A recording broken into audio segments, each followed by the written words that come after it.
Hello, dear students. Welcome back. We are doing chapter 15. We finished it successfully. I hope you understood it. और आपको कोई issues हो, कोई problem हो, तो please feel free to ask.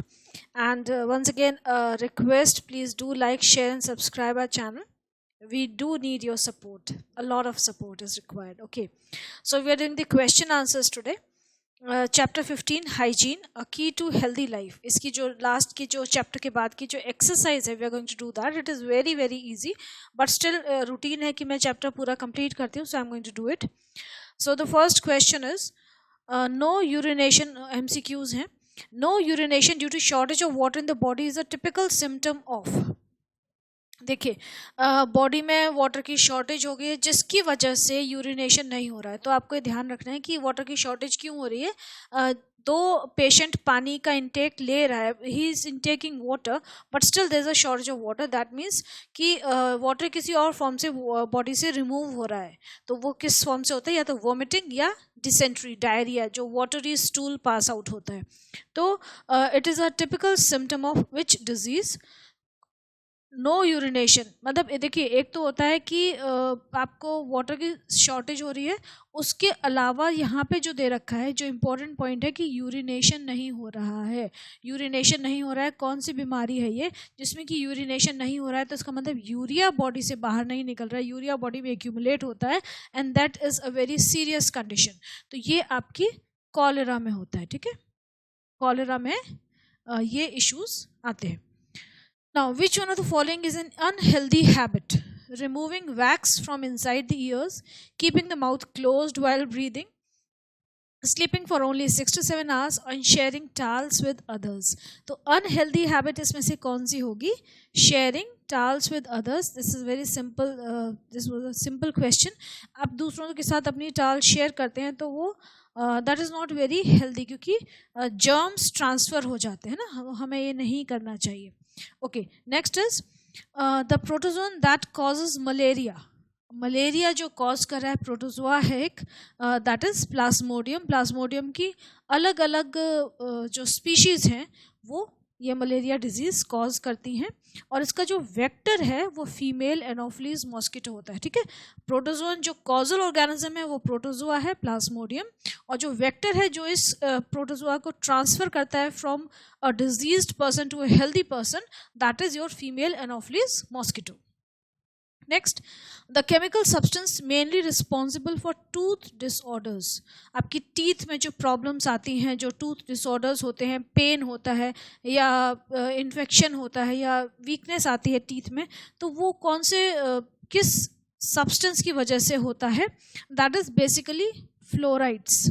Fluorides जो chemicals हैं ये अगर हम ज़्यादा अमाउंट में कंज्यूम करेंगे they are very unhealthy for the teeth.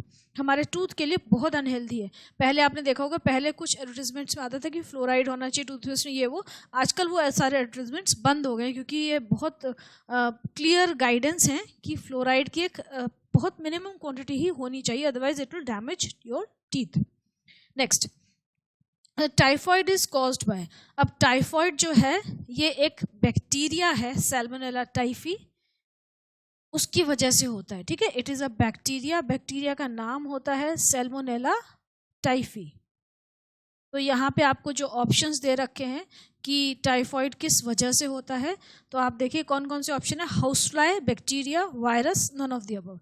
तो इसका जो करेक्ट ऑप्शन हो जाएगा दैट इज बैक्टीरिया, और बैक्टीरिया का नाम है सैल्मोनेला टाइफी. ये साइंटिफिक नेम है इसलिए मैंने इसको सेपरेटली अंडरलाइन किया. आपने चैप्टर जब क्लासिफिकेशन पढ़ा था तब आपको ध्यान होगा कि जो साइंटिफिक नेम्स हैं किसी भी ऑर्गेनिज्म के उनको हम सेपरेटली अंडरलाइन करते हैं.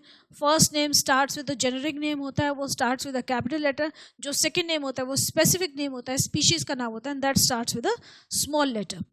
सो that is why. Okay, next is the germ causing hepatitis is transmitted through. Hepatitis के जो जर्म्स हैं वो कैसे ट्रांसमिट होते हैं? तो first option is the bite of a mosquito, then the contamination of food by a house fly, personal contact with the patient, और contaminated water. तो हेपेटाइटिस जो लिवर को अफेक्ट करती है, डिजीज़ लिवर की इन्फ्लेमेशन कॉज करती है, और भी बहुत सारे इश्यूज आते हैं. लिवर फैटी लिवर में कन्वर्ट हो जाता है, बहुत सेंसिटिव हो जाता है लिवर. ये बड़ी एक खतरनाक बीमारी है हेपेटाइटिस, बहुत ध्यान रखना चाहिए. बीमारियां तो सारी खतरनाक होती हैं, but anyways, so hepatitis is transmitted through contaminated water. So this is your. अच्छा, हेपेटाइटिस 2 तरह का होता है, 3 तरह का होता है इनफैक्ट, ABC. तो उसके अलग अलग उसके वेक्टर्स हैं, उसके जो मोड ऑफ ट्रांसमिशन है वो अलग अलग है.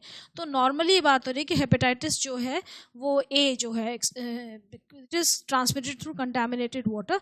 अदरवाइज जो बाकी हैं वो पर्सनल कांटेक्ट के थ्रू भी ट्रांसफ़र होते हैं, क्योंकि ब्लड के थ्रू ट्रांसफ़र हो रहे हैं और जो पर्सनल कांटेक्ट है उसके थ्रू ट्रांसमिट होते हैं.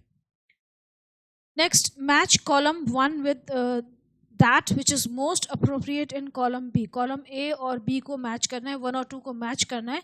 इसमें मैंने आपको कहा है जब भी आपको ऐसा मैचिंग आए तो आप सबसे पहले वो वाला ऑप्शन चूज़ करिए जिसके लिए आप 100% श्योर हैं. जैसे देखो, पहला दे रखा है आपको मॉस्किटो. तो मॉस्किटो जो है ये एक वेक्टर भी हो सकता है. यहाँ पे देखो 2 ऑप्शन दे रखे हैं, वेक्टर भी है, मलेरिया भी है. तो हमें पता है कि मॉस्किटो जो है वो एक वेक्टर भी है और मॉस्किटो जो है वो मलेरिया का वेक्टर भी है. तो अगर दोनों ऑप्शन सही हो सकते हैं तो हम पहले देख लेते हैं कि इनमें से कौन सा ऑप्शन होना चाहिए. मतलब इन दोनों में से कोई और ऑप्शन किसी और के लिए अगर फिट है देन विल ड्रॉप दैट. सो अब देखो, नेक्स्ट है आपका प्लाज्मोडियम. अब प्लाज्मोडियम जो है ये पता है कि ये आपका जो ऑर्गेनिज्म है ये कौन सी डिजीज कॉज करता है, इट कॉजेज मलेरिया. तो यहाँ पे हमारा जो मॉस्किटो वाला ऑप्शन था उसके लिए एक ही ऑप्शन रह गया है, वेक्टर, है ना. तो अब हमें मतलब इस तरीके से आप जज करिए अपने आप ही कि कौन सा ऑप्शन किसके लिए सही है. सबसे पहले वही अटेम्प्ट करिए जिसके लिए आप 100% श्योर है. Next is entamoeba histolytica. Entamoeba histolytica क्या कॉज करता है, amoebic dysentery. So the answer is dysentery. Next is aedes mosquito. अब एडीज मॉस्किटो जो है ये कौन सी बीमारी का वेक्टर है, again it is a vector, it is a vector of dengue. Dengue जो डिजीज है उसको ये कैरी करता है, ट्रांसमिट करता है. Next is